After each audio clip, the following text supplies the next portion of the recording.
अस्सलाम वालेकुम क्लास। आज हम देखते हैं मैनेजिंग इंटरनेशनल रिस्क। इसमें टॉपिक्स जो हम कवर करेंगे foreign exchange markets, some basic relationships, hedging, currency risk. इसी तरह हम एक्सचेंज रिस्क और इंटरनेशनल इन्वेस्टमेंट डिसीजंस को देखेंगे और पॉलिटिकल एक्सचेंज रेट्स। अगर आप देखें हिस्टोरिकली यूरोप में EMU मार्केट में यूरो का जो स्पॉट रेट है वो 1.23 है। ये 22 मार्च 2004 का डाटा है। फॉरवर्ड रेट 1 मंथ जो है वो 1.2364 है, जबकि 3 मंथ्स का वो 2346 है, और जो आपका 1 ईयर का है वो 1.2285 है। तो इससे आप उसकी आउटलुक का अंदाज़ा लगा सकते हैं कि वो क्या है। वो ऑब्वियसली फ्यूचर में डिक्लाइन होने के चांसेस हैं। सो इस वजह से आपके फॉरवर्ड रेट्स कम हैं as compare to spot rate. लेकिन जब आप कोरोना का देखते हैं, नॉर्वेजियन कोरोना का, तो वो 6.81 स्पॉट रेट है और 1 मंथ 6.8217 है, 3 मंथ 6.8292 है, जबकि 1 ईयर का 1.6861 है। यानी कंटिन्यूसली इंक्रीमेंटल ट्रेंड आपको नज़र आता है। स्वीडिश कोरोना में भी आपको इंक्रीमेंटल ट्रेंड नज़र आ रहा है। जो स्विस फ्रैंक है उसमें आपको डिक्लाइन नज़र आ रहा है, लेकिन 1 ईयर में जो 3 मंथ्स है उससे तो ज़्यादा है, बट देन ओवरऑल आप स्पॉट रेट के एस्पेक्ट में देखें तो it is declining. Sorry, 3 month से भी डिक्लाइन में है। सॉरी, यूके पाउंड को अगर आप देखें 1.8472, 8421, 8325, तो आउटलुक आपकी डिक्लाइन की। अगर आप अमेरिकाज में देखें तो कैनेडियन डॉलर जो है वो 1.32 और आपको इसमें इंक्रीमेंटल ट्रेंड नज़र आता है। मैक्सिकन पैसो को देखें तो इंक्रीमेंटल ट्रेंड है। पैसिफिक रीजन में अगर आप देखें अफ्रीकन और पैसिफिक में, तो हांगकांग डॉलर आपको डिक्लाइन पे नज़र आ रहा है। जापानीज येन जो है वो आपको डिक्लाइन पे नज़र आ रहा है। अफ्रीकन जो साउथ अफ्रीकन रैंड है वो आपको इंक्रीमेंटल साइड पे नज़र आता है, और जो साउथ कोरियन वॉन है वो भी आपको इंक्रीमेंटल साइड पे नज़र आता है। सो ये एक्सचेंज रेट्स बेसिकली डॉलर के अगेंस्ट है। अब एक्सचेंज रेट क्या है? This is the amount of one currency needed to purchase 1 unit of another. और स्पॉट एक्सचेंज रेट क्या होगा? Exchange rate for an immediate transaction. और फॉरवर्ड एक्सचेंज रेट क्या है? Exchange rate for a forward transaction. अच्छा, फिर concept है forward premiums का या डिस्काउंट्स का। सो जैसे पेसो स्पॉट रेट का हमारे पास 10.9815 पर dollar, and 1 year forward rate जो है वो 11.5775 पेसोस है पर डॉलर। क्या इस पर डिस्काउंट मिल रहा है? तो अगर आप इसको देखें तो वो फाइंड आउट करने के लिए आपको जो बेसिक सा फॉर्मूला है वो है spot price divided by forward price -1, और इसके साथ जो है वो टाइम फैक्टर आ गया। सो टाइम फैक्टर की वजह से आपका जो प्रीमियम या डिस्काउंट है वो इंक्रीज या डिक्रीज कर सकता है। यहाँ पे चूंकि 1 ईयर फॉरवर्ड है, सो इसलिए 1 पुट करेंगे, स्पॉट रेट और फॉरवर्ड प्राइस हमें गिवन है, -1 करेंगे, मल्टीप्लाई बाय रिजल्ट्स को 100 करेंगे तो वो -5.15% आता है। अगर ये आंसर पॉजिटिव होता तो हम कहते प्रीमियम, और अगर जैसे इस केस में नेगेटिव है तो इसका मतलब है डिस्काउंट। जो मैक्सिकन पैसो है वो डिस्काउंटेड। इसी तरह आपका जो डॉलर जो है वो basically is selling at a 5.15% premium. इसका मतलब ये है कि पैसो डिस्काउंटेड है relative to the peso. Peso is selling at 5.15% discount relative to the. Basic relationships क्या हैं इंटरेस्ट रेट के हवाले से और एक्सचेंज रेट्स के हवाले से अगर आप देखें, सो 1 प्लस जो आर है फॉरेन का divided by 1 plus are domestic US dollars consider कर रहे हैं, that equals 1 plus I foreign divided by 1 plus I आपका डोमेस्टिक डॉलर पे जो इंटरेस्ट रेट है। इसी तरह जो 1 प्लस आर फॉरेन है वो बेसिकली आपका फॉरवर्ड रेट बनता है foreign divided bye foreign against US dollar. यानी जो कोई भी फॉरेन करेंसी है उसको अगेंस्ट यूएस डॉलर करेंगे तो फॉरवर्ड रेट होगा। फर्ज करें आप कहते हैं कि PKR per unit of dollar जो है वो फॉरवर्ड रेट ये है एफ, इटैलिक ऐप से शो करेंगे, और स्पॉट रेट जो है उसी करेंसी का आप देखेंगे फॉरेन वर्सेस यूएस डॉलर, और वो इक्वल होगा बेसिकली एक्सपेक्टेड स्पॉट रेट, जो फ्यूचर का स्पॉट रेट है फॉरेन वर्सेस यूएस, और उसको आप डिवाइड करें एग्जैक्ट स्पॉट रेट से फॉरेन वर्सेस यूएस के, तो वो उसके इक्वेट कर दो। तो ये सारी इक्वेशंस जो है वो एक दूसरे को इक्वेट करती हैं। इसका मतलब यह है कि आपके पास एक्सचेंज रेट का रिलेशनशिप है वो रिटर्न का और फॉरेन एक्सचेंज का, इंटरेस्ट का और फॉरेन एक्सचेंज का सेम है। सो इंटरेस्ट रेट पैरिटी आपकी कैसे एग्जिस्ट करती है, वो है 1 plus r foreign divided by 1 plus are domestic is equal to forward rate of foreign versus domestic divided by spot rate of foreign versus domestic. The ratio between the risk-free interest rates in two different countries is equal to the ratio between the forward and spot exchange rates. So example देखें, you have the opportunity to invest 1 million for 1 year. All other things being equal, you have the opportunity to obtain a 1 year Mexican bond in peso, जिस पे interest rate आपको 6.7% मिल रहा है, या 1 year US bond in dollars जिस पे interest rate आपको 1.22% मिल रहा है. The spot exchange rate is 10.9815 peso to dollar, और जो 1 year forward rate है वो 11.575 है peso. So value of US bond अगर आपने कंप्यूट करनी है तो $1 मिलियन को मल्टीप्लाई करें जो यूएस में जो इंटरेस्ट रेट था 1.22 उससे, तो आपकी जो एंडिंग वैल्यू आएगी तो 1.012 आएगी. अगर आप वैल्यू ऑफ मैक्सिकन बॉन्ड देखें तो उस पर इंटरेस्ट रेट आपको 10.9815 मिल रहा है. ठीक, तो आपके पास आ रहा है 1,098,500 पेसोस. उसको आप एक्सचेंज रेट से मल्टीप्लाई करें, सॉरी इंटरेस्ट रेट से मल्टीप्लाई करें. पहले आप एक्सचेंज कर रहे हैं उसको, जो एक्सचेंज रेट था आपके पास 10.9815, फिर आपका जो इंटरेस्ट रेट है पेसोज में वो 6.7% है, उसको आप इन्वेस्ट करेंगे तो आपको एंडिंग पेसोज जो वैल्यू मिल रही है वो 11.717261 पेसोज मिल रहा है. उसको दोबारा आप जब एक्सचेंज करते हैं फॉरवर्ड रेट पे पेसोज में, सॉरी यूएस डॉलर्स में, तो आपको डिवाइड करना है 11.5775 से. एंडिंग वैल्यू आ रही है आपकी 1.012072. तो इन दोनों में डिफरेंस है. ठीक, तो आप डिफाइन कर सकते हैं कि क्या यूएस इन्वेस्टर जो है वो यूएस डॉलर्स पैसों में इन्वेस्ट करना चाहिए उसे. इस कंडीशन में तो उसे नहीं करना चाहिए. So expectations theory of exchange rate को अगर हम सामने रखें तो वो ये कहती है कि जो फॉरवर्ड रेट है डिवाइडेड बाय स्पॉट रेट वो हमेशा बराबर होता है एक्सपेक्टेड स्पॉट रेट जो फ्यूचर में है उतने टाइम का. फर्ज करें 1 साल है हमारे पास फॉरवर्ड रेट का, तो एक्सपेक्टेड स्पॉट रेट 1 साल बाद जो होगा उसको जब आप spot rate foreign versus domestic करेंगे तो आपके पास जो रिलेशनशिप है वो इक्वेट करता है. Theory that the expected spot rate exchange rate equals the forward rate, यानी ये दोनों बराबर हैं. ये expected exchange rate कहलाएगी. इसी तरह परचेजिंग पावर पैरिटी को आप सामने रखें तो 1 plus foreign interest rate divided by 1 plus domestic interest rate is always equal to expected foreign exchange rate, sorry expected spot exchange rate जो फॉरेन वर्सेस डोमेस्टिक होगा divided by spot of foreign versus domestic. So expected change in spot rate equals the expected difference in inflation between the two countries. So ये basically यहाँ पे जो आई था ये inflation को show कर रहा है.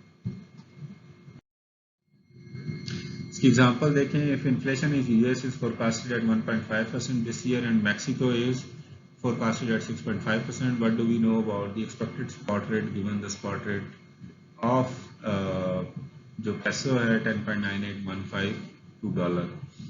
सो आप इसमें जो इन्फ्लेशन की वैल्यूज हैं वो फॉरेन की डाल दें 6.5% आ गया, डोमेस्टिक आपका 1.5% था वो आपने इसमें पुट कर दिया. आप इसके लिए सॉल्व कर सकते हैं. एक्सपेक्टेड स्पॉट रेट जो आपका 1 साल बाद होने वाला है वो क्या होगा given the current spot rate. तो आपके पास एक्सपेक्टेड स्पॉट रेट आता है 11.5225. इसी तरह एक और थ्योरी है जिसे हम इंटरनेशनल फिशर इफेक्ट कहते हैं। ये basically 1+r of foreign divided bye 1+r of domestic है, और ये हमेशा इक्वेट करती है 1+i of foreign divided bye 1+i of domestic. इसका मतलब यह है कि expected difference in inflation rates equals the difference in current interest rates. तो जितनी इन्फ्लेशन रेट में गैप होगा उतना ही जो इंटरेस्ट रेट्स में भी आपको गैप मिलेगा। This is also called common real interest rates. Common real interest rates, इसकी एग्जांपल देख लेते हैं हम। The real interest rate in each country is about the same. जो 6.7 हम ले रहे थे और 6.5, तो आपके पास आर रियल जो आता है इस केस में वो आता है 0.19%। और अगर आप जो 1.22 और 1.5% के जब इंटरेस्ट रेट्स को जब आप करते हैं डॉलर्स का और इन्फ्लेशन के रिलेशनशिप को, तो जो आर रियल आपका उस केस में आता है वो -0.28% आपको interest rate. So forward rates versus actual spot rates का रिलेशनशिप अगर आप देखें तो इसमें बेसिकली परसेंटेज एरर जो है वो इस ग्राफ में दिया हुआ है, फोरकास्टेड में और एक्चुअल में क्या डिफरेंस है। तो 1 month forward rate for Swiss franc पर US dollar compare to actual spot rate, और उसमें आपका परसेंटेज एरर, आपको जो मैक्सिमम एरर मिल रहा है वो 10% मिल रहा है, प्लस में 10-11% है, और नेगेटिव में रफली आपको -10% मिल रहा है एट अ सर्टेन टाइम। तो ये over a horizon of 20 years अगर आप देखें तो एक्सपेक्टेड और फॉरेन में बहुत स्मॉलर डिफरेंस है, और मेजॉरिटी आपको नॉर्मल पोजीशन में यानी जीरो मीन के करीब करीब आपको नज़र आते हैं कि मेजॉरिटी ऑफ टाइम्स आपकी जो फोरकास्टेड है या फॉरवर्ड रेट्स हैं वो एक्यूरेटली आपने। अच्छा, इंटरनेशनल प्राइसेस को देखें अगर हम, जैसे बिग मैक इंडेक्स है एक, the price of a Big Mac in different countries 29 मई 2004 में क्या प्राइसेस थी। Local prices converted to US dollars अगर हम देखें तो कनाडा में 2.33 का वही बर्गर है, चाइना में 1.26 का है, डेनमार्क में 4.46 का है, यूरो यानी यूरोपियन कंट्रीज में वो 3.28 का है, जापान में 2.33 का है, और मैक्सिको में 2.08 का है। सो लोकल प्राइसेस अगर हम यूएस डॉलर्स में कन्वर्ट करें, फिलीपींस, रशिया, तो आपको जो है वो उनकी सबकी प्राइसेस दी हुई हैं, जबकि यूएस डॉलर्स में ये अवेलेबल है आपको 2.9। और उसको अगर हम परचेजिंग पावर पैरिटी और एक्सचेंज रेट के साथ जो है वो एक्यूमुलेट करें, तो आपको जो मेजॉरिटी स्ट्रेस मिलता है आपका relative change in exchange rate percentage में जो आता है, वो आपको मैक्सिमम जो मिल रहा है वो 80%, 80+% बन जाता है। और अगर आप नेगेटिव साइड पे देखें तो वो माइनस आपको रफली 90% जो है वो मिल रहा है, और बहुत सारे ऐसे भी हैं जो 100% पे फॉल कर रहे हैं। So relative change in purchasing power percentage वो फेवरेबल परसेंटेज है, और ये ऑब्वियसली नेगेटिव परसेंटेज है। अब nominal versus real exchange rate को अगर आप देखें तो US dollar versus British pound logarithmic scale में हमने देखा है इसको। सो अगर आप नॉमिनल देखें तो ये रेड लाइन है बेसिकली, और रियल देखें तो उसके साथ साथ उसके नीचे जो है वो ट्रेवल कर रहा है, और कुछ केसेस में लेटर स्टेजेस में ये जो है आपका रियल इंटरेस्ट रेट वो इंक्रीज कर जाता है एज अगेंस्ट आपका जो नॉमिनल एक्सचेंज रेट। फिर इंटरेस्ट रेट्स और इन्फ्लेशन के रिलेशनशिप को अगर हम देखें, countries with the highest interest rates generally have the highest inflation rates. In this diagram, each of the 129 points represent a different country. So, आपके x access पे जो स्केल है वो है average money market rate percentage latest 5 years to 2003 तक, आपकी यानी 5 साल का डाटा है, और एवरेज इन्फ्लेशन रेट को परसेंटेज में लेटेस्ट 5 years का आपने देखा, और उसको आप क्रॉस कंपैरिजन में देखते हैं कि बहुत सारे कंट्रीज हैं जो बिलो 10% पे फॉल करते हैं, ठीक। और अगर आप कुछ कंट्रीज को यहाँ पे देखें तो इनका जो है वो हाई है, इंटरेस्ट रेट भी हाई है, ऑब्वियसली इन्फ्लेशन रेट भी आपका हाई है। सो एग्जांपल एक देखते हैं हम, Honda builds a new car in Japan for a cost plus profit of 1.715 thousand yen at an exchange rate of 120.700 yen to dollar. The car sells for 14,209 in Indianapolis यानी USA में आके इतने की बिकती है. If the dollar rises in value against the yen to an exchange rate of 134 yen to dollar, so what will be the price of car? Price of car क्या होगी?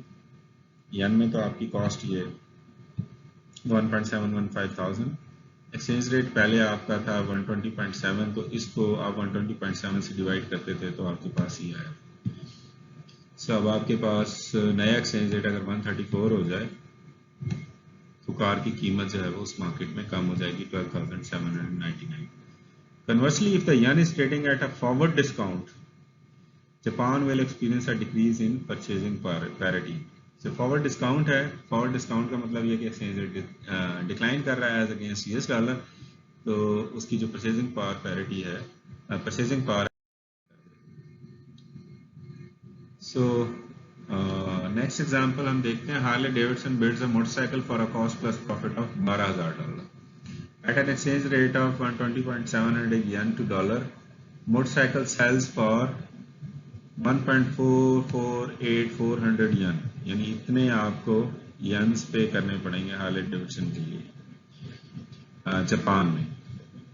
अगर डॉलर रेज हो जाती है वैल्यू, इसका मतलब है exchange rate जब 134 yen to dollar हो जाता है, तो जापान में उसकी कॉस्ट क्या होगी? सो जापान में जापानीज येन में कन्वर्ट करने के लिए आपने 12,000 को सीधा 134 से मल्टीप्लाई करना है। जैसे आप पहले 120.7 को 12,000 से मल्टीप्लाई किया था तो आपके पास ये आंसर आ जाता है। तो आपके पास यंस में आंसर आएगा 1.608 थाउजेंड यंस आपको। फिर currency risk can be reduced by using various financial instruments. Hedge किया जा सकता है आपके रिस्क को, और सबसे इम्पोर्टेंट इंस्ट्रूमेंट है आपके फॉरवर्ड और future contracts. Currency forward contract और फ्यूचर कॉन्ट्रैक्ट्स आप कर सकते हैं, and even options on these contracts are available to control the risk. So ये तीनों तरह के कॉन्ट्रैक्ट्स आपके लिए करेंसी में अवेलेबल हैं, रिस्क को मिनिमाइज कर सकते हैं।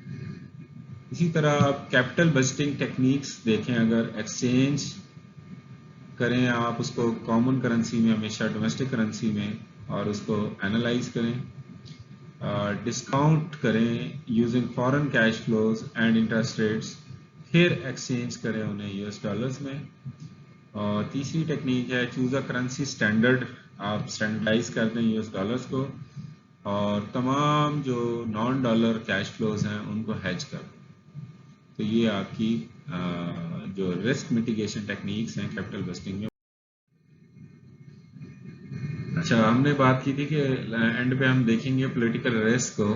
सो ये पॉलिटिकल रिस्क स्कोर उसने चार्ट बना दिया हमारे सामने, उसमें बहुत सारी कैटेगरीज हैं, A, B, C, D और ये L तक जा रहा है, और मैक्सिमम स्कोर उसने हर एक का डिफाइन कर दिया। टोटल स्कोर उसका 100 है, और A जो है वो बेसिकली गवर्नमेंट स्टेबिलिटी को शो कर रहा है, B सोशो इकोनॉमिक कंडीशंस को शो कर रहा है, C investment profile, D internal conflict, E जो है वो एक्सटर्नल कॉन्फ्लिक्ट, F करप्शन को, G मिलिट्री की involvement in politics, religious tension H है, लॉ एंड ऑर्डर की सिचुएशन को I में देखना है, J में एथनिक टेंशंस हैं, और डेमोक्रेटिक अकाउंटेबिलिटी आपने देखनी है K में, और ब्यूरोक्रेसी क्वालिटी देखनी है आपने L कॉलम। सो हर कंट्री के लिए गिवन है, और लक्समबर्ग जो है ना इस स्कोर में आपका टॉप कर रहा है, पॉलिटिकल रिस्क इसमें मिनिमम है। जबकि आप सोमालिया को देखेंगे तो उसका स्कोर है 27, और इसका मतलब यह है कि यहाँ पे पॉलिटिकल रिस्क आपको बहुत ज़्यादा है। सेफेस्ट जोन में देखें तो सेकंड में आपके पास नेदरलैंड्स की ऑप्शन है, थर्ड सिंगापुर है, यूके में आपकी इन्वेस्टमेंट सेफ है, जापान में सेफ है, जर्मनी में बहुत सेफ है, यूएसए में सेफ है, इटली में भी सेफ है, चाइना में काफ़ी सेफ है आपकी, लेकिन रिलेटिवली 95 कंपैरिजन में देखें तो वो अच्छे खासा नीचे आ जाता है ग्रेड में। और फिर उसके बाद आप इसी स्केल में नीचे जाते जाएं तो लोएस्ट में सोमालिया था, उसके बाद इंडोनेशिया था और फिर इंडिया आता आपका 59 score. Okay ji, that's it for today's. If you have any queries please ask. Thank you. अल्लाह हाफिज़।